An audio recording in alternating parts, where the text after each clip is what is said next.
안녕하세요, 멋진 아재입니다. 요즘 서울 동북권의 재개발이 이딴 시동을 걸고 있다는 이야기입니다. 파리 종합대책으로 재건축에 대한 규제가 꽝꽝 묶이면서 부동산 뭉칫돈이 재개발 쪽으로 이렇게 흘러가는 것으로 분석하고 있습니다. 특히 이 서울 동북권은요,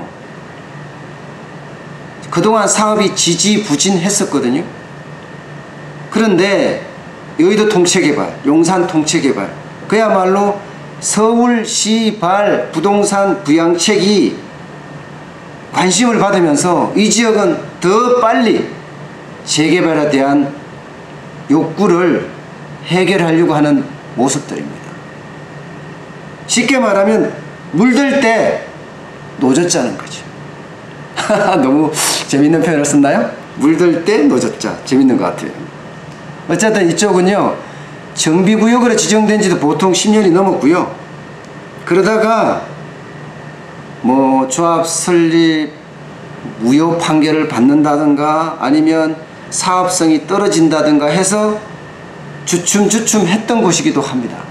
그런데 최근에는 제기 4구역을 중심으로 해서 사업에 탄력을 받고 있습니다. 현재 제기 4구역은요, 사업 시행 인가 공람을 8월 3일 날 완료한 상태입니다. 특별한 문제가 없으면 사업 시행 인가가 나게 됩니다. 그러니까 부동산이 어떻게 되겠어요? 올라가죠. 무려 2억 3천만 원 정도 웃돈을 줘야지만이 살 수 있다고 합니다. 그럼 이 지역이 왜 좋으냐? 기본적으로 25층짜리 11개 동 909가구나 들어오게 되고요. 트리플 역세권입니다. 1호선과 경의선과 KTX가 동시에 있고요. 청량리역까지 짧으면 5분, 길면 10분밖에 안 걸리는 거예요. 그야말로 초역세권인 거죠. 그러니까 관심이 증폭되고 있는 것도 사실입니다. 신기름지구도 마찬가지입니다. 여기도 8월 9일까지 공람이 끝난 상태인데요. 사업 시행 변경 인가에 대한 공람이 끝났습니다. 여기는 29층 3개동 474가구입니다. 그렇게 많지는 않은데 이 지역은 지하철역이 가깝다는 거예요. 4호선 기름역하고 바로 인접해 있기 때문에 사람들의 관심이 증폭되고 있는 겁니다. 여기도 1억 5천만 원 정도 가량이 벌써 올랐습니다. 그 다음에 이제 보문 5지역입니다. 보문 5구역은 사업 시행 인가를 획득을 했습니다. 7월 2일 날. 그래서 27층 2개동 199가구가 분양될 예정입니다. 여기는 2010년에 정비구역으로 지정됐지만 이제 그동안 지지부진하다가 8년 만에 성사가 되기 시작하는데 지하철 6호선과 우위, 신설, 경전철, 환승역이 또 거기에 있어요. 그래서 더블 역세권입니다. 규모는 적지만 관심을 가질 이유가 여기에 있는 겁니다.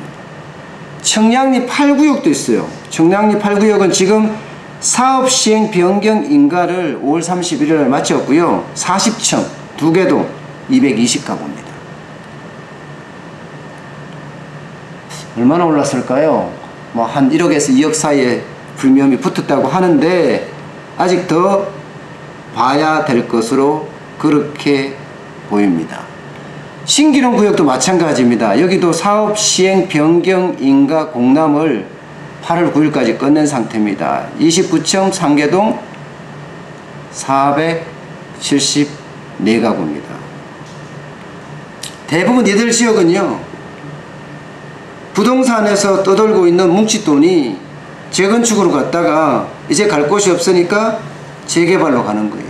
게다가 용산, 여의도발 훈풍까지 불어주니까 더 빨리 탄력을 받고 있는 그런 모양새입니다. 그런데 투자는요, 늘 조심해야 돼요.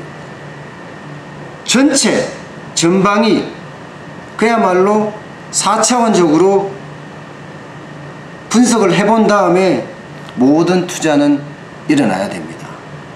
실수요 투자 때는 내가 좋은 곳, 기왕이면 많이 오르는 곳을 선택해서 가면 되지만, 실수요가 아닌 투자의 경우는 항상 규제가 어떤지, 법이 어떤지, 시장 상황이 어떤지 모든 것을 감안해서 결정을 해야 됩니다.